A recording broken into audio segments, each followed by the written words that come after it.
I have been in the natural health industry for many years as a health practitioner, and I've helped thousands of people with weight and actually with their health. And what happened is I began to struggle with my weight between the age of 42 and 48.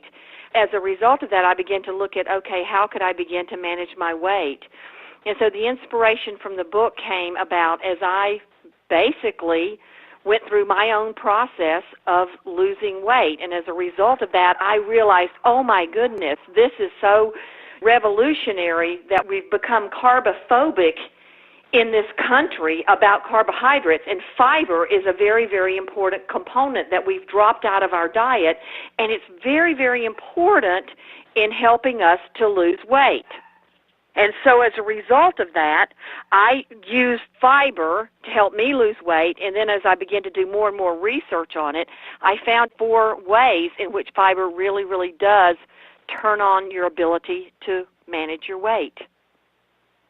The first way is, of course, fibrous foods have more volume.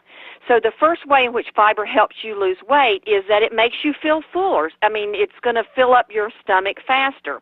But the interesting thing about that is as it fills up your stomach and makes you feel fuller, it slows the release of food as it leaves your stomach into your small intestine.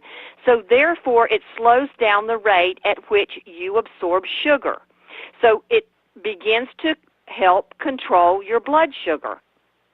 The third way, and these were studies that were done at the University of California, is that fiber actually turns on this hormone, and I call it CCK for short. It's cholecystokinin.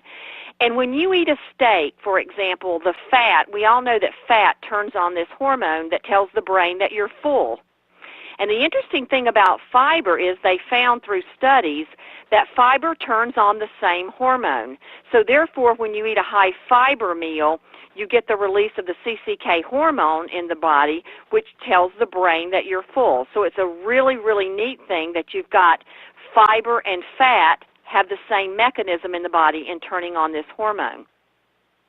The studies showed that the most amazing way in which fiber helps you lose weight is that it absorbs calories. Okay, so I want to get this concept across because it's very important. I call it the fiber flush effect, and it's the most important concept for people to get. The average American, and this is very well documented, gets 10 to 12 grams of fiber in their diet every day.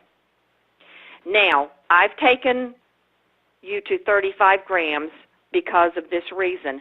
For every gram of fiber that you consume, you fiber flush 7 calories. Let's take the average person that has about 10 grams of fiber in their diet every day.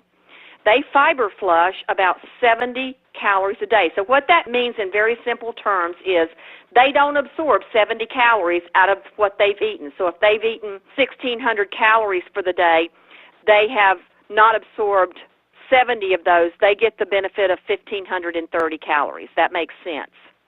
But what happens is with 35 grams of fiber in your diet a day, you just increased your fiber flush effect to 245 calories a day. And that's this simple mathematical formula that we came up with and that I used in my research with people to see where was that level of fiber or that amount of fiber every day that created the weight loss effect, and it's about 35 grams, right at the 35 grams a day that we're recommending minimum. It doesn't mean people cannot eat more. They can. And in the studies that were done on fiber and disease prevention back in the 1970s by Dr. Dennis Burkett, he found that in countries where people ate 50 to 60 grams of fiber a day, obesity was very, very rare. The best forms of fiber for people to eat would be naturally fruits, vegetables, and whole grains. And we hear this over and over and over again. You know, eat fresh fruits, eat vegetables, eat whole grains. But people have got to begin to read labels, because you can go into any grocery store in America and you can purchase, let's just take a whole grain flat tortilla. There's so many different levels of fiber in them. If you read them, you can get them all the way up to 7 grams to 8 grams of fiber per tortilla, all the way down to 1. So what we have to do is we have to begin to read labels. Now, the other thing that happens to most people is they think, well, everything has to come from food. But we are in a society today in which people are very, very rushed and very busy. So what we have is people who end up at the end of the day with the 10 to 12 grams of fiber. And so I believe supplementation with fiber supplements can be very, very helpful for people when they get into a jam or they don't have the time to be able to eat enough food to create the 35 grams a day.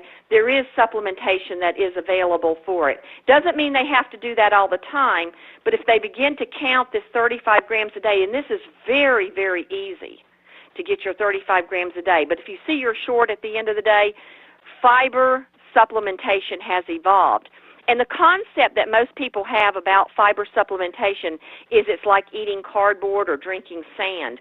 But all of the new ways that fiber has evolved in terms of clear fibers and fruit and veggie fibers, it's very, very easy to just boost that up a little bit at the end of the day if you don't have enough fiber in your diet for that day. Fiber is so important in terms of disease prevention. When you go back again to some of the studies done in the 1970s, in countries where people consume a minimum of 50 grams of fiber a day, they had no hemorrhoids, no diverticulosis, colon cancer was rare, no diabetes. This is where fiber helps because, again, it helps control blood sugar, so therefore it's going to help many, many people who are hypoglycemic or who have insulin resistance. One of the main reasons that people have digestive disorders like diverticulosis, irritable bowel syndrome, and constipation, the biggest one is constipation, is simply because they don't have enough fiber in their diet. And it's interesting because the average age of the average person is getting older. Digestive diseases cost us $120 billion a year in health care. Irritable bowel syndrome is the second leading cause of missed work behind the common cold. It's a huge issue, and most of it comes from lack of fiber in our diets.